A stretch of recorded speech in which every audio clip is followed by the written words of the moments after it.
باری صاحب اس پہ پہلے آپ کامنٹ نہیں دیکھیے اس میں براڈر پولیٹیکل اونرشپ وہ کہتے ہیں پہلی پری کنڈیشن. بخاری صاحب سے ایک بات پوچھنا چاہوں گا کیونکہ وہ ان کی ایکسپرٹیز تو ہے اور انہوں نے یہ بہت اچھی بات کی ہے کہ جو اسٹیک ہولڈرز ہیں خاص طور پہ پولیٹیکل پارٹیز ان کا کانفیڈنس اور ٹرسٹ سسٹم کے پہ ہونا لازمی ہے, تو اس لیے یہ تو ان کا ایشو ہے.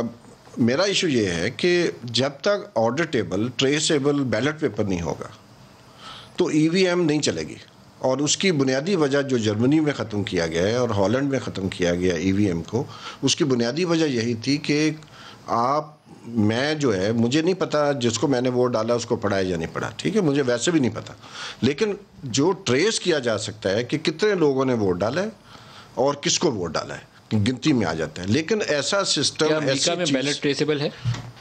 امریکہ میں پنچ ہوتا ہے بیلٹ پیپر اور مشین ریڈیبل ہوتا ہے, ٹھیک ہے. لیکن آپ اسے ٹریس کر سکتے ہیں بائی لا؟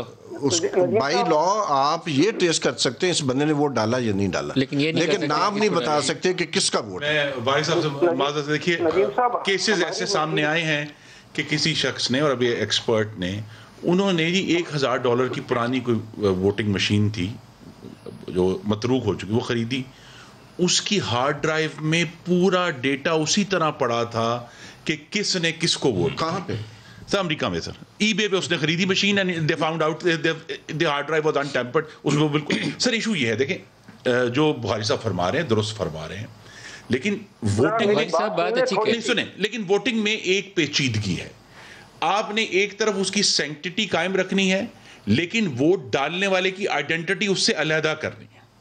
دیکھیں یہ اتنا آسان نہیں ہے جتنا میں بول. بیلٹ ویریفائیبل تو ہو لیکن ٹریسیبل نہ ہو کہ ڈالا کس. بیلٹ ویریفائیبل ہو, بیلٹ کی کاؤنٹنگ بھی انشور ہو, لیکن اس کی آئیڈینٹی اس سے سیپریٹ ہو جائے. یہ جو ایشو ہے یہ اتنا آسان نہیں ہے. اسی لیے جو ہے جرمنی نے, ہالینڈ نے, آئرلینڈ نے انہوں نے اس کو متروک کرنے کا. دیکھیں پہلی بات یہ میں سر آ رہا ہوں بخاری صاحب آپ کی طرف, فاروق صاحب سے بھی سنیں. دیکھیں بات یہ ہے کہ پھر میں آپ کو یہ کہہ رہا ہوں کہ یہ جتنی بھی یہاں ہم ڈیبیٹ بیٹھ کے کر رہے ہیں نا, اس ساری ڈیبیٹ کو جو وہ پارلیمنٹری کمیٹی ہے اس کے اندر ہم کیوں نہیں لے جاتے؟ لے کے جائیں سر. ہم تو یہاں پہ کہہ رہے ہیں کہ ہم یہ کرنا ہی نہیں چاہتے. اب یہاں پر خرم دستگیر صاحب نے بیٹھے بیٹھے کہہ دیا, نہیں آنا چاہیے سر اس کے بغیر کنٹروورشل ہو جائے گا. خرم دستگیر صاحب نے بیٹھے بیٹھے کہہ دیا جی ڈاکٹر الوی صاحب جو ہے وہ جرمنی گئے, جرمنی جا کے وہ اس کو ریجیکٹ کر کے آگے, وہ جرمنی نہیں گئے تھے, وہ فلپائنس گئے تھے.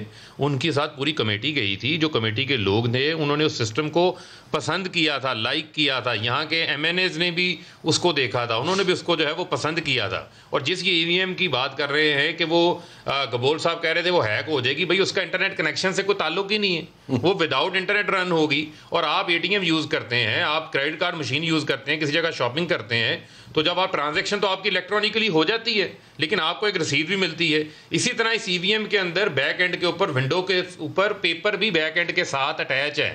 کل کو اگر کسی کی تسلی کروانی ہو, جو یقیناً ہم ان کی کروائیں گے, تو وہ جو سلپس ہے اس کے اوپر آپ بیلٹ بھی دیکھ سکتے ہیں کس نے کس کو ووٹ ڈالا ہو. بخاری صاحب سے لہٰذا اس کے سولوشنز موجود ہیں. بخاری صاحب لیکن آپ سنیں نا باتیں کیا ہو رہی ہیں. بخاری صاحب کو فون پہ ہولڈ ہے سر, باتیں ہو رہی ہیں پتھر کے زمانے کی. بخاری صاحب ٹیلی فون لائن پہ بات کر رہے ہیں, ٹیکنالوجی ہے تو بات کر رہے ہیں نا. بخاری صاحب آج ہم